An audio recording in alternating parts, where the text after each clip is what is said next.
Our Artikulo Files presents, naniniwala ka ba na kapag may tiyaga may nilaga? Katulad na lang ng isang babae na lumaki sa isang tahimik na bayan sa probinsya at nagtagumpay sa pagtatayo ng sariling tindahan na nagbebenta ng mga lokal na produkto at pagkain. Ating tunghayan kung paano nakamit ng isang dalaga ang kanyang pangarap, pero bago ang lahat, maaari bang makahingi ng likes, at kung mahilig ka sa mga inspirasyonal na kwento ay nagagalak kami kung ikaw ay magsusubscribe, e-click mo na rin ang notification bell para updated ka lagi sa mga bagong inspirasyonal na storya ng buhay. Sa isang tahimik na bayan sa probinsya, may isang babaeng nagngangalang Lyra.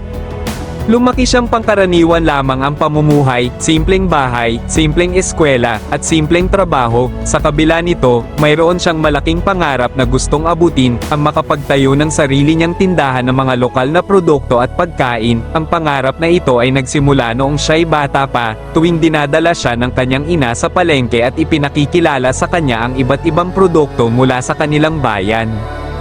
Ngunit, hindi madali ang buhay para kay Lyra. Sa edad na 25, siya ay naiwanan ng kanyang mga magulang matapos ang isang aksidente.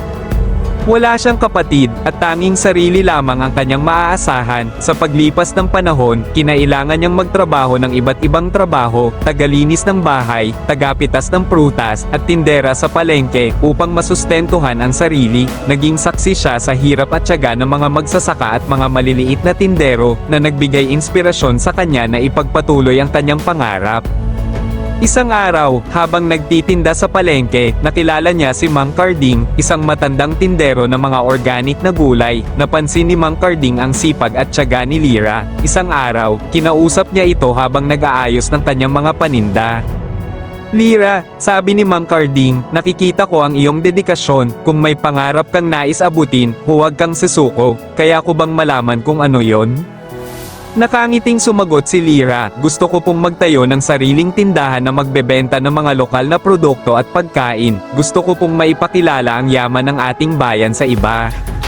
Napangiti si Mang Carding at nag-alok ng tulong. Mayroon akong maliit na ipon, gusto kitang tulungan na makapagsimula.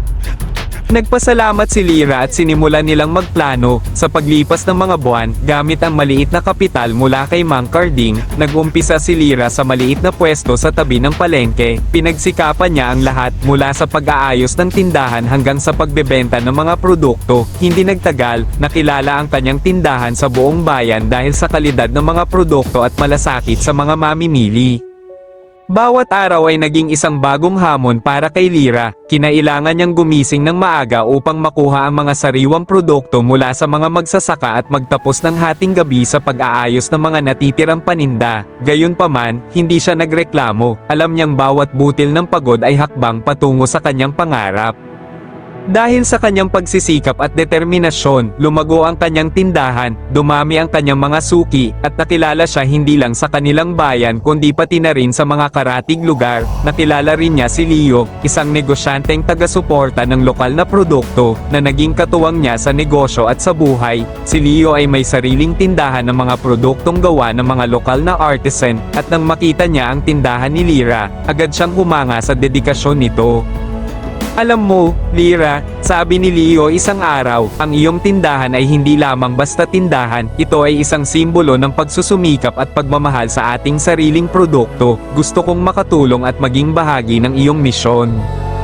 Sa pagtutulungan ni Lyra at Leo, mas lalong lumago ang negosyo. Nagkaroon sila ng iba't ibang proyekto tulad ng mga workshop para sa mga magsasaka at artisan, pati na rin mga programa para sa mga kabataan upang ipakita ang kahalagahan ng pagsuporta sa lokal na produkto. Naging tanyag ang kanilang tindahan, at maraming turista ang dumadayo upang makita at tikman ang mga produkto.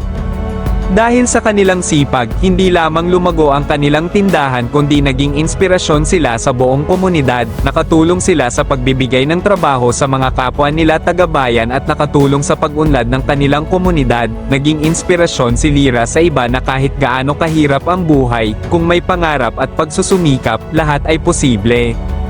Sa huli, natutunan ni Lyra na ang tunay na tagumpay ay hindi nasusukat sa yaman o sa dami ng ari-arian, kundi sa kung paano mo napabuti ang buhay ng iba at kung paano mo natupad ang iyong mga pangarap ng may dignidad at pag-ibig. Ang tindahan ni Lyra ay naging simbolo ng pag-asa at inspirasyon sa bayan, isang patunay na ang bawat pangarap, gaano man kaliit o kalaki, ay maabot basta't may sipag, tiyaga, at malasakit sa kapwa. Dito na nagtatapos ang storya. Kung isa ka sa na-inspired sa kwento ay maaari mo bang i-like at i-share ang video na ito upang marami rin ang ma-inspired na manunood katulad mo. Mag-iwan ka rin ng bakas sa comment section para ay kay aking mapasalamatan.